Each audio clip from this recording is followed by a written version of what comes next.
MB 그 심리 상태? 그렇죠. 어떤 마음으로 발행했을까? 최근에 다시 이제 나타나셨잖아요. 네, 그죠? 발행하면서 막 5분 동안 하는데 어제 변호사들이 한마디 하더만요. 말을 많이 하는 자가 법인이다.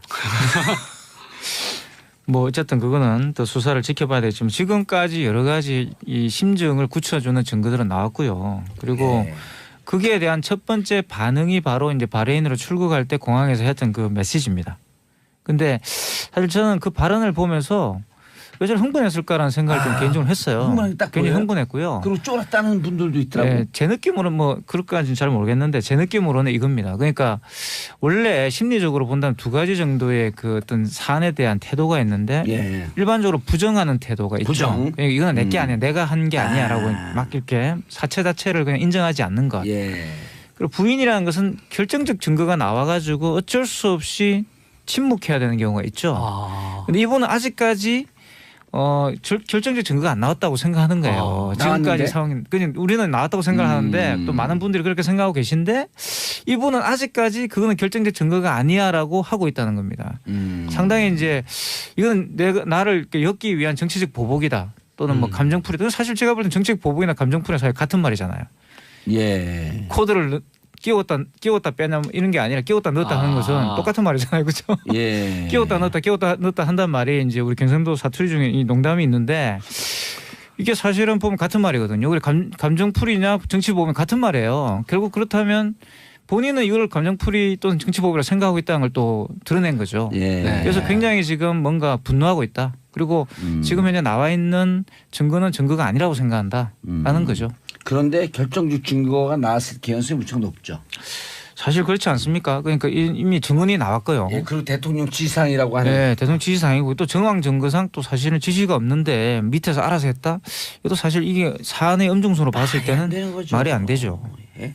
예를 들어 이건 똑같은 거예요. 우리가 부르지 않은데 이태강 교수가 여기 나와서 혼자 출연하는 거예요. 그게 말이 돼요? 이상한 거죠. 봉도사가 없는데 제가 와가지고 한다. 이거 아니 말이 그걸 안 할 되는. 수 있어요. 다른 사람. 근데 부르질 않아. 부르지 않는데 막 와.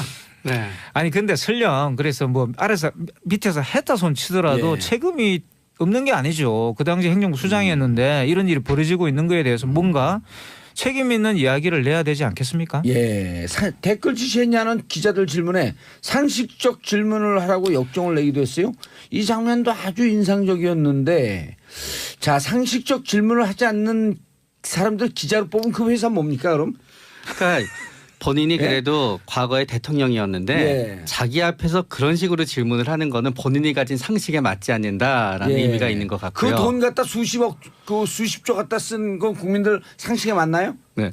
그런데 이제 이게 우리가 보통 말 중에 제일 말이 안 되는 말이에요. 상대방한테 말도 안 되는 말을 하지 말라는 말이 제일 말이 안 된대요. 이미 상대방이 말을 한 순간 말이 됐잖아요. 그렇죠. 비슷하게 본인의 입장에서는 이게 상식적인 질문이 아니라고 했지만 저 상식적인 질문이 아니라는 말에 국민들이 이해할 수 없는 게 국민들이 제일 궁금해하는 거를 상식적으로 물어봤거든요.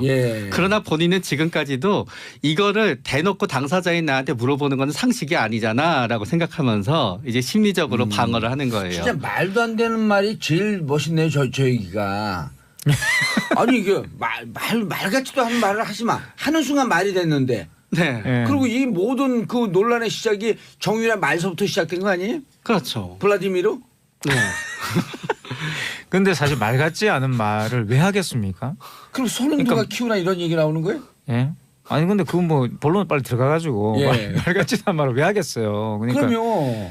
지금 댓글 개입이 그렇게 말을 문제인데. 가지고 덮어야 되니까 너무나 명확하기 때문에 그걸 가지고 말을 가지고 덮어야 되기 때문에 그런 거 아닐까라는 것이고 사실 또 이게 지금 인터넷도 화제가 됐던 게 이 또 격정적 발언을 하면서 혀를 한 7번 정도 이렇게 낼름낼름 내미는 장면이 걔 뭐 언론에서 그걸 또 저봤다는 거 아니에요? 참 우리 국민들 대단합니다. 네. 그러니까 대단한데 아니 근데 혀를 내밀었다고 해 7번쯤. 근데 그걸 반만 내민 것도 하나로 쳐줬나요?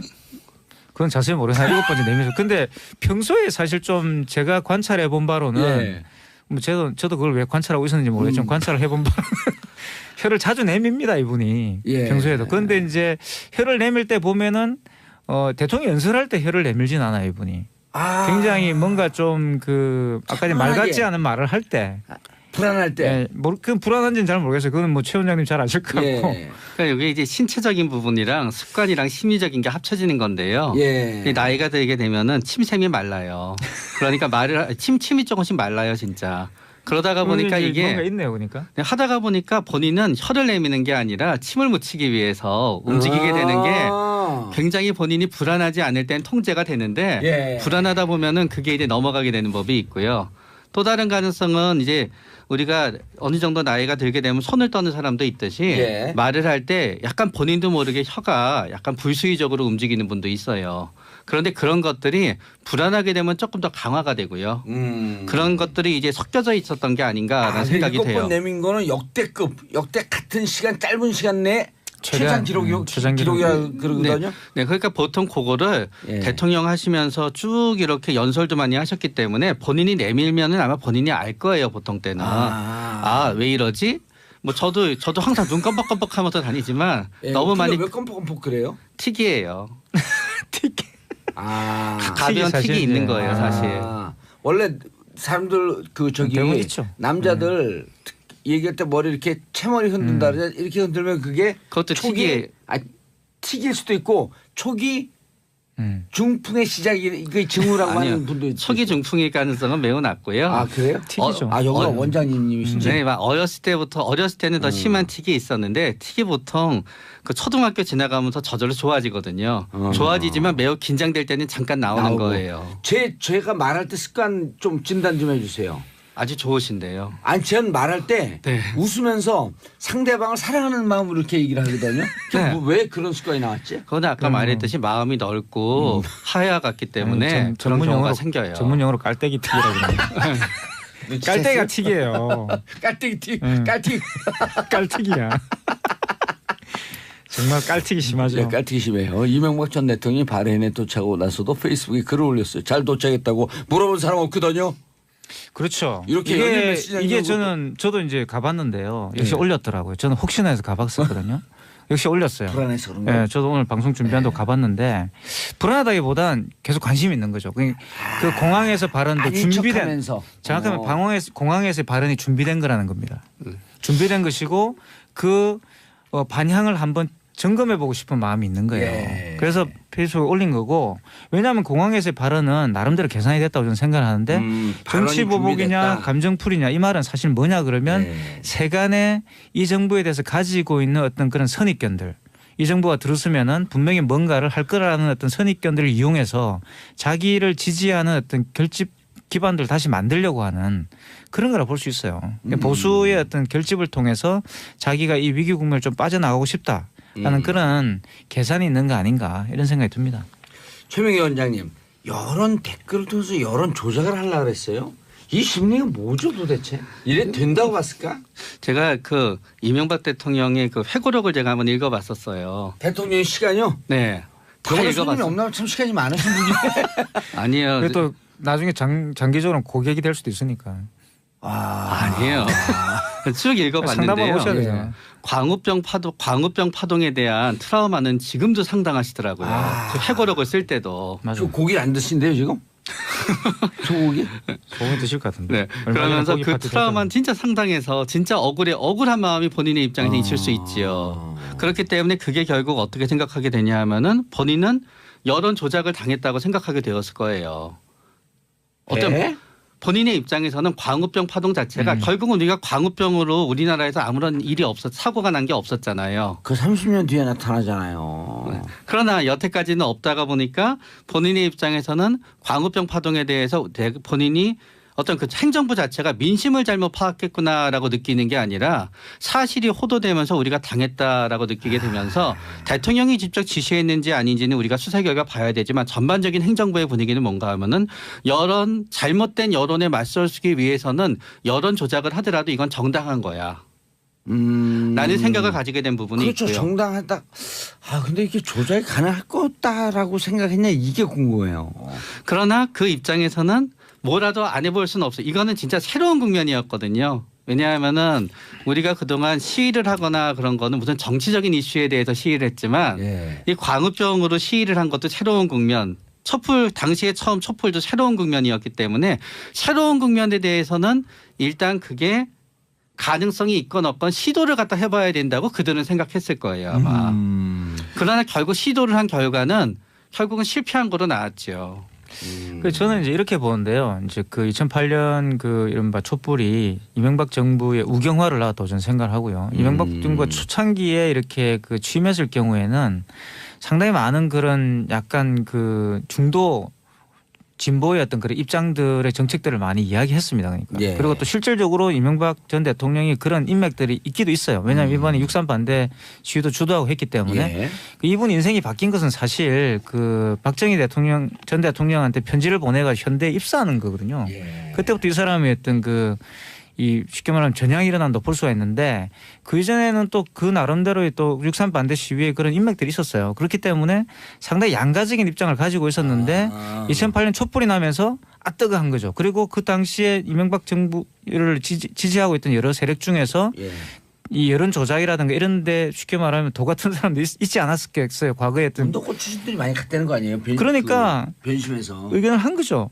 제안을 한 것이고 속개돼가지고 그럼 그렇게 하면 되겠네라고 생각했던 거죠. 그러니까 금방 최 원장이 말씀하신 것처럼 그 당시에 이 이명박 정부의 오판은 뭐냐 그러면 이게 여론 조작을 통해서 일어났다라고 판단한 어떤 세력들이 간에 있었다는 거지. 누군가 배우가 있었고 그렇죠. 조직적인 그러니까 힘이 이걸 움직였다. 이거는 논리적으로 있을 수밖에 없어요. 그 안에. 분명히 있었을 거예요. 아니고 갑자기 이명박 대통령이 자다 일어나가지고 그러면 하자 이렇게 이야기했을 리도 없고 뭔가 있었다는 거죠. 그리고 분명히 계획을 했고 그에 대한 전략을 수립했을 겁니다. 그 팀들이 있었을 거예요. 예, 현재 MB 머릿속에 가장 중심에 있는 주제는 뭘까요? 저는 검찰 소환일 것 같아요. 그러나 설마 혹시 사이에서 매일 왔다 갔다 할 거예요. 설마 소환이 될까 하다가도 혹시 소환이 되면 어떡하지? 설마 소환이 될까 하다가 혹시 소환이 되면 어떡하지? 왔다 갔다 하게 되는 거고요. 네. 그러면서 때때로 이런 회의도 할 거예요.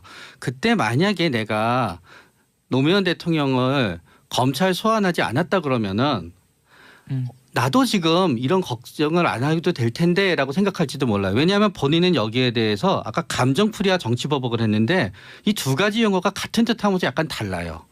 왜냐하면 감정풀이는 뭔가 하게 되면은 그 모든 이 행위의 목적이 감정풀이 자체에 있기 때문에 아무리 정치적으로 딜을 해도 소용이 없어요. 그러나 정치보복이라는 표현은 뭔가 하게 되면 정치적으로 목적이 있기 때문에 딜이 가능해요. 그렇기 때문에 이명박 대통령이 여기에 대해서 본인이 감정풀이라고 느낀다 그러면 진짜 대책이 없는 거예요. 아하. 그러나 본인이 이게 정치보복이라고 느낀다라고 하게 되면 뭔가 딜을 할 수 있는 부분이 있는 거지요. 그런데 결국 이명박 대통령이 왜 이거는 감정풀이인가라는 말을 하게 된 거는 결국 본인이 노무현 대통령을 갖다 망신 주기 위해서 생각했었던 여러 일련의 행동과 방법들이 결국 자기한테 부메랑 때문에 돌아왔기 때문에 결국은 검찰 소환을 가장 먼저 생각하게 되고 설마와 혹시 사이에서 계속 왔다 갔다 하면서 지금 고민하고 번민하기 때문에 일단은 이 상황에서 벗어나서 바레인으로 간 거지요. 그래서 멀찌 있게 떨어져서 마음은 편해졌을 수도 있고 조금은 어쩌면은 바레인에서는 한국에서는 만나기 힘든 사람들을 갖다 만나면서 뭔가 계획을 갖다 꾸미고 있을 가능성도 있고요. 또 거기에서 또 일정 부분 본인이 거기서는 국빈 대우도 받을 테고 본인이 가장 좋았을 때 있으니까 용기도 얻겠지요. 그러면서 혹시 쪽보다는 설마 쪽으로 생각하기 위해서 스스로 마인드 컨트롤을 하고 있을 거예요.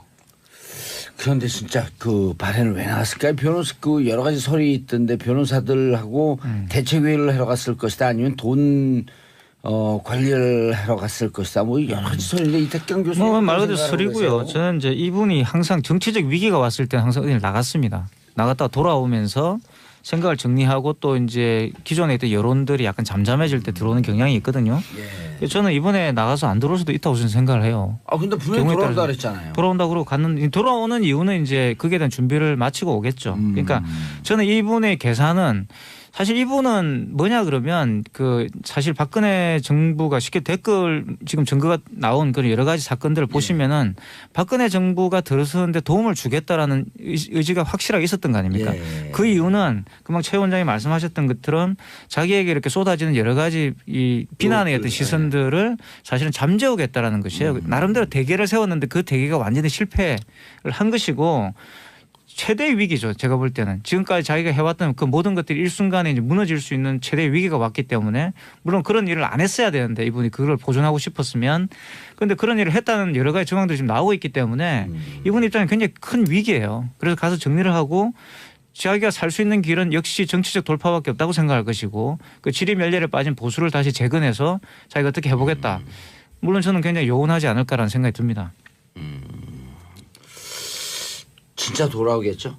돌아오지 않을 수는 없죠. 만약에 그거는 결국 대통령이 된 거에 대한 대가예요. 만약에 본인이 대통령이 아니라 예. 현대건설 전 사장이었고 뭔가 문제가 있으면 그거는 안 돌아도 되는 되죠. 거지만 대통령이기 때문에 대통령의 시간도 보냈지만 대통령의 책임도 있기 때문에 안 돌아올 수는 없으실 거예요. 아, 책임이 있다. 너무 과대평가하는 거 아닐까요? 그런데 만약 그런 모든 정황들을 다시 재건할 수 없다는 게 명확해지면 안 돌아올 수도 있다고 봅니다. 이분의 어떤 지금까지 제가 관찰해 본 바로는 이분의 어떤 그 내적 동의는 항상 자기 자신에게 있었지 다른 데 있지 않았어요. 근데 이태강 교수님 수업 없어요?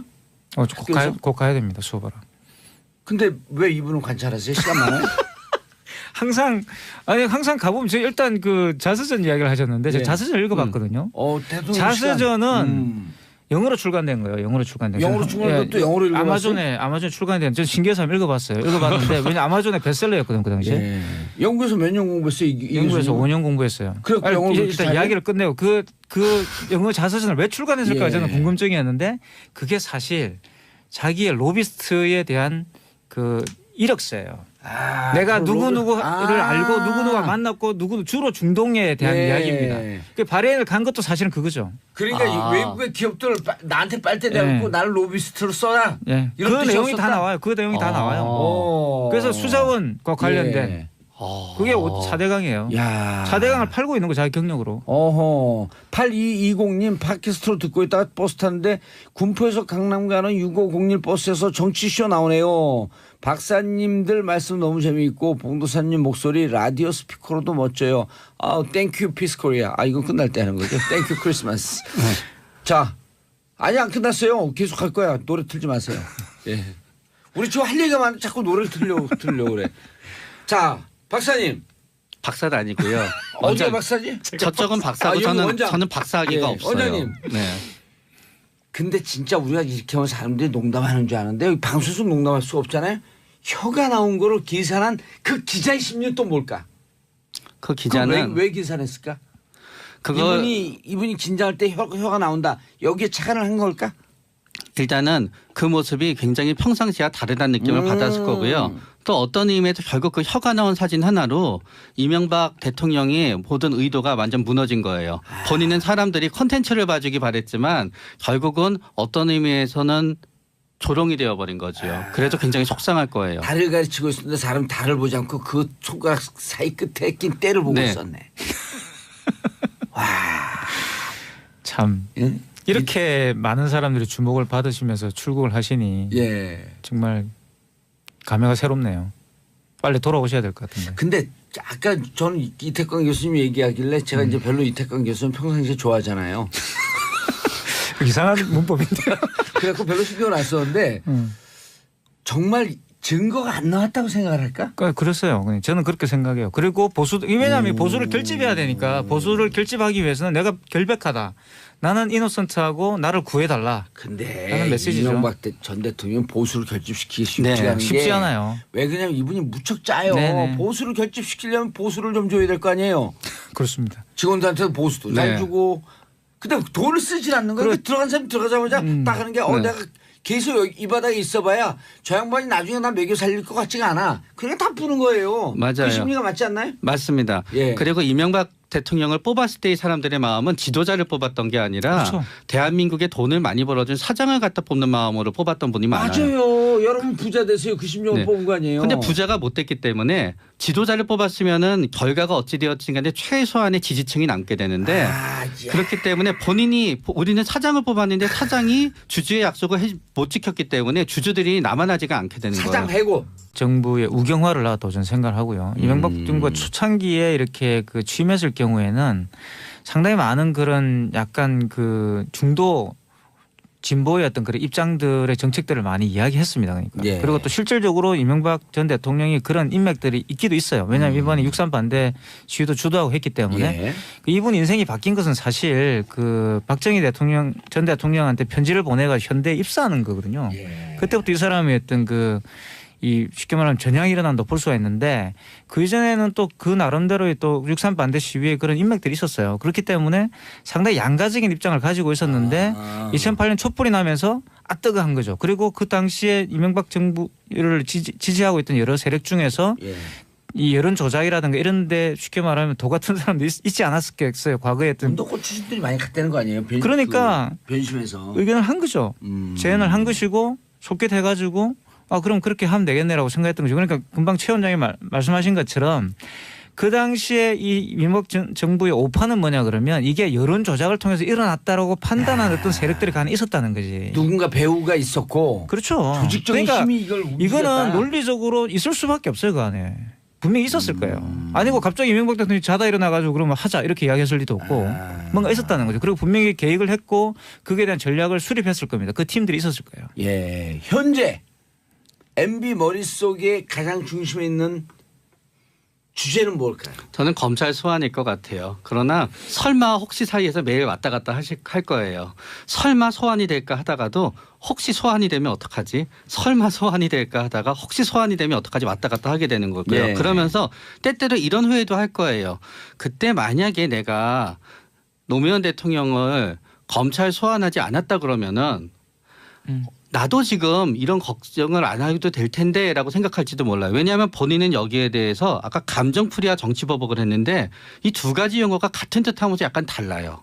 왜냐하면 감정풀이는 뭔가 하게 되면은 그 모든 이 행위의 목적이 감정풀이 자체에 있기 때문에 아무리 정치적으로 딜을 해도 소용이 없어요.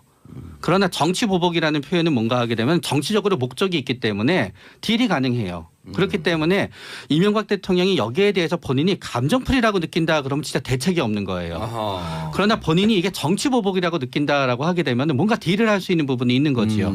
그런데 결국 이명박 대통령이 왜 이거는 감정풀이인가라는 말을 하게 된 거는 결국 본인이 노무현 대통령을 갖다 망신 주기 위해서 생각했었던 이런 일련의 행동과 방법들이 결국 자기한테 부메랑 때문에 돌아왔기 때문에 결국은 검찰 소환을 가장 먼저 생각하게 되고 설마와 혹시 사이에서 계속 왔다 갔다 하면서 지금 고민하고 번민하기 때문에 일단은 이 상황에서 벗어나서 바레인으로 간 거지요. 그래서 멀찌감치 떨어져서 마음은 편해졌을 수도 있고 조금은 어쩌면은 바레인에서는 한국에서는 만나기 힘든 사람들을 갖다 만나면서 뭔가 계획을 갖다 꾸미고 있을 가능성도 있고요.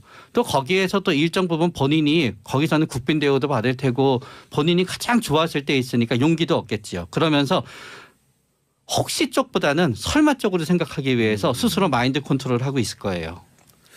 그런데 진짜 그 발언을 왜 나왔을까요? 변호사 그 여러 가지 설이 있던데 변호사들하고 대책회의를 하러 갔을 것이다 아니면 돈 관리를 하러 갔을 것이다 뭐 여러 가지 설인데 이태경 교수 말 그대로 설이고요. 저는 이제 이분이 항상 정치적 위기가 왔을 때 항상 어디를 나갔습니다. 나갔다가 돌아오면서 생각을 정리하고 또 이제 기존에 있던 여론들이 약간 잠잠해질 때 들어오는 경향이 있거든요.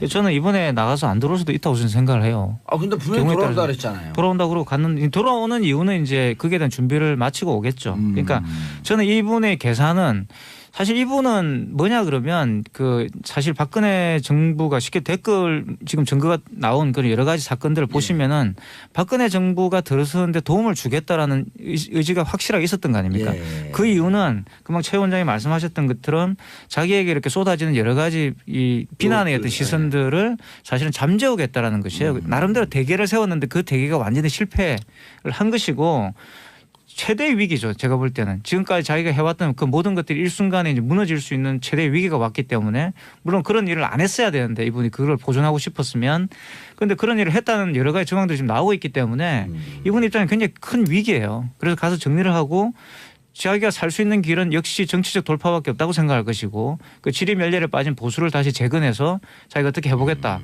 물론 저는 굉장히 요원하지 않을까라는 생각이 듭니다. 진짜 돌아오겠죠? 돌아오지 않을 수는 없죠. 만약에 그거는 결국 대통령이 된 거에 대한 대가예요. 만약에 본인이 대통령이 아니라 예. 현대건설 전 사장이었고 뭔가 문제가 있으면 그거는 안 돌아도 되는 되죠. 거지만 대통령이기 때문에 대통령의 시간도 보냈지만 대통령의 책임도 있기 때문에 안 돌아올 수는 없으실 거예요. 책임이 있다. 너무 과대평가하는 거 아닐까요? 그런데 만약 그런 모든 정황들을 다시 재건할 수 없다는 게 명확해지면 안 돌을 수도 있다고 봅니다. 이분의 어떤 지금까지 제가 관찰해본 바로는 이분의 어떤 그 내적 동의는 항상 자기 자신에게 있었지 다른 데 있지 않았어요. 근데 이태강 교수님 수업 없어요? 곧 가야 됩니다. 수업하러. 근데 왜 이분은 관찰하세요? 시간 많아요? 항상 가보면 제가 일단 그 자서전 이야기를 하셨는데 제가 자서전 읽어봤거든요. 대통령 자서전은 영어로 출간된 거예요. 영어로 출간된. 영어로 출간된 것도 영어로 읽어봤어요? 아마존에 출간된. 저 신기해서 한번 읽어봤는데 왜냐 아마존의 베스트셀러였거든 그 당시에. 예. 영국에서 몇 년 공부했어요? 영국에서 5년 공부했어요. 일단 이야기를 끝내고 그 영어 자서전을 왜 출간했을까 저는 궁금증이었는데 그게 사실 자기의 로비스트에 대한 그 이력서예요. 내가 누구누구를 알고 누구누구가 만났고 주로 중동에 대한 이야기입니다. 그 바레인을 간 것도 사실은 그거죠. 그러니까 외국의 기업들 나한테 빨대 대고 나를 로비스트로 써라. 그 내용이 다 나와요. 그 내용이 다 나와요. 그래서 수자원과 관련된 그게 4대강이에요. 4대강을 팔고 있는 거 자기 경력으로. 8220님 팟캐스트로 듣고 있다가 버스 탔는데 군포에서 강남 가는 6501 버스에서 정치쇼 나오네요. 박사님들 말씀 너무 재미있고 봉도사님 목소리 라디오 스피커로도 멋져요. 땡큐 피스코리아. 이거 끝날 때 하는 거죠. 땡큐 크리스마스. 자, MB 그 심리 상태? 그렇죠. 어떤 마음으로 발행했을까? 최근에 다시 이제 나타나셨잖아요. 그죠? 발행하면서 막 5분 동안 하는데 어제 변호사들 한마디 하더만요. 말을 많이 하는 자가 법인이다. 뭐 어쨌든 그거는 더 수사를 지켜봐야 되지만 지금까지 여러 가지 이 심증을 굳혀주는 증거들은 나왔고요. 그리고 거기에 대한 첫 번째 반응이 바로 이제 바레인으로 출국할 때 공항에서 했던 그 메시지입니다.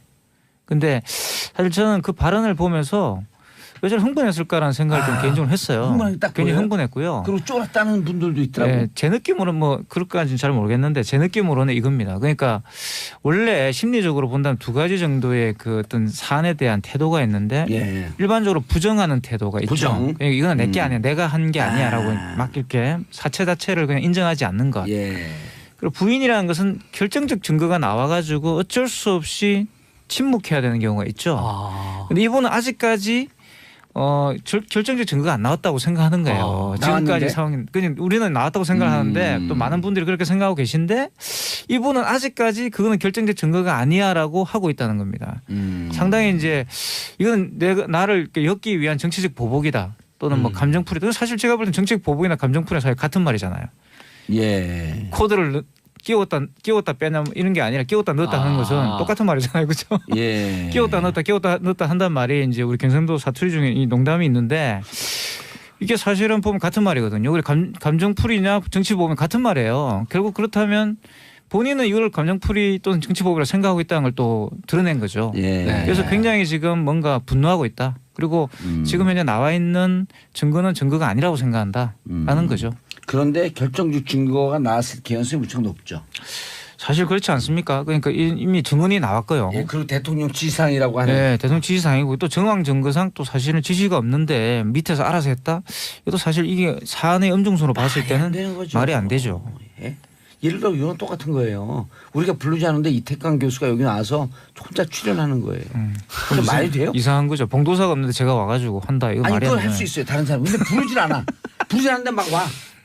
아니 근데 설령 그래서 뭐 아래서 밑에서 했다 손 치더라도 책임이 없는 게 아니죠. 그 당시 행정부 수장이었는데 이런 일이 벌어지고 있는 거에 대해서 뭔가 책임 있는 이야기를 내야 되지 않겠습니까? 댓글 지시했냐는 기자들 질문에 상식적 질문을 하라고 역정을 내기도 했어요. 이 장면도 아주 인상적이었는데 자 상식적 질문을 하지 않는 사람들 기자로 뽑은 그 회사 뭡니까 그럼? 그러니까 본인이 그래도 과거에 대통령이었는데 자기 앞에서 그런 식으로 질문을 하는 거는 본인이 가진 상식에 맞지 않는다라는 의미가 있는 것 같고요. 그 돈 갖다 수십억, 그 수십조 갖다 쓴 건 국민들 상식에 맞나요? 그런데 이제 이게 우리가 보통 말 중에 제일 말이 안 되는 말이에요. 상대방한테 말도 안 되는 말 하지 말라는 말이 제일 말이 안 된대요. 이미 상대방이 말을 한 순간 말이 됐잖아요. 그렇죠. 비슷하게 본인의 입장에선 이게 상식적인 질문이 아니라고 했지만 저 상식적인 질문이 아니라는 말에 국민들이 이해할 수 없는 게 국민들이 제일 궁금해하는 거를 상식적으로 물어봤거든요. 예. 그러나 본인은 지금까지도 이거를 대놓고 당사자인 나한테 물어보는 건 상식이 아니잖아라고 생각하면서 이제 심리적으로 방어를 하는 거예요. 진짜 말도 안 되는 말이 제일 멋있네요. 저 얘기가. 아니 이게 말 같지도 않은 말을 하지 마. 하는 순간 말이 됐는데. 네. 예. 그리고 이 모든 그 논란의 시작이 정유라 말서부터 시작된 거 아니에요? 그렇죠. 블라디미르? 네. 근데 사실 말 같지 않은 말을 왜 하겠습니까? 그럼 손은 누가 키우나 이런 얘기 나오는 거예요? 예. 아니 근데 그건 뭐 본론 빨리 들어가가지고 예. 말 같지 않은 말을 왜 하겠어요? 그러니까 그럼요. 아니, 지금 쉽게 댓글 갭이 그렇게 말을 문제인데. 가지고 덮어야 되니까 너무나 명확하기 때문에 그걸 가지고 말을 가지고 덮어야 되기 때문에 그런 거 아닐까라는 것이고 사실 또 이게 지금 인터넷도 화제가 됐던 게 이 예. 또 격정적 발언을 하면서 혀를 한 7번 정도 이렇게 날름날름 내미는 장면이 저희 뭐 언론에서 그걸 또 포착이 지어봤다는 됐습니다. 거 아니에요? 참 우리 국민들 대단해. 대단합니다. 그러니까 대단한데 아니 근데 혀를 내밀었다고 해 7번쯤. 근데 그걸 이렇게. 반만 내민 것도 하나로 쳐줬나요? 그건 자세히 모르겠어요. 7번째 내면서. 근데 평소에 사실 좀 제가 관찰해 본 바로는 예.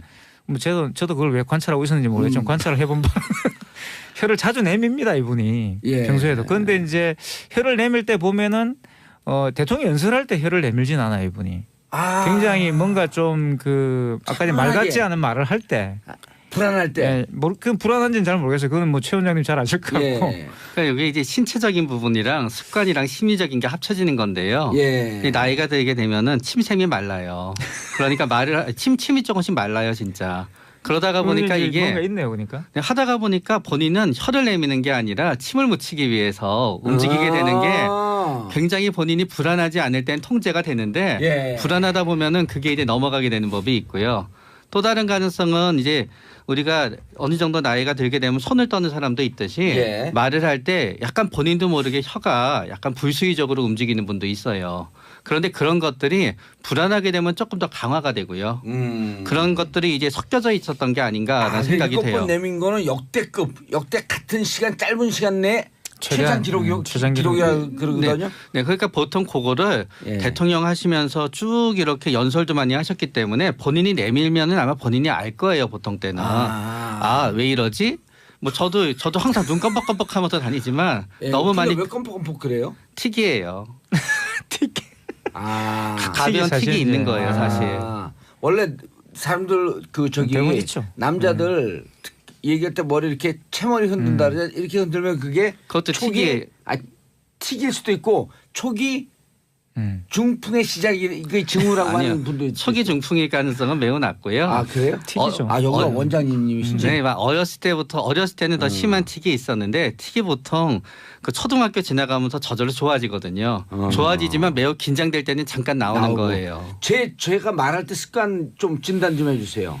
아주 좋으신데요. 아니 전 말할 때 네. 웃으면서 상대방을 사랑하는 마음으로 이렇게 얘기를 하거든요. 네. 왜 그런 습관이 나왔지? 그건 아까 말했듯이 마음이 넓고 하야 같기 때문에 그런 경우가 생겨요. 전문 용어로 깔때기 틱이라고 그러는데. 깔때기가 틱이에요. 깔때기 틱, 응. 깔틱. 깔틱이야. 정말 깔틱이 심하죠. 네, 깔틱이 심해요. 이명박 전 대통령이 바레인에 도착하고 나서도 페이스북에 글을 올렸어요. 잘 도착했다고 물어본 사람 없거든요. 그렇죠. 이렇게 연일 메시지 이게 아니고 저도 이제 가봤는데요. 역시 네. 올렸더라고요. 저는 혹시나 해서 가봤었거든요. 역시 올렸어요. 불안해서 그런 거예요. 네, 저도 오늘 방송 준비한다고 가봤는데 불안하다기보단 계속 관심이 있는 거죠. 그 공항에서 발언도 아닌 준비된 척하면서. 정확하면 공항에서의 발언이 준비된 거라는 겁니다.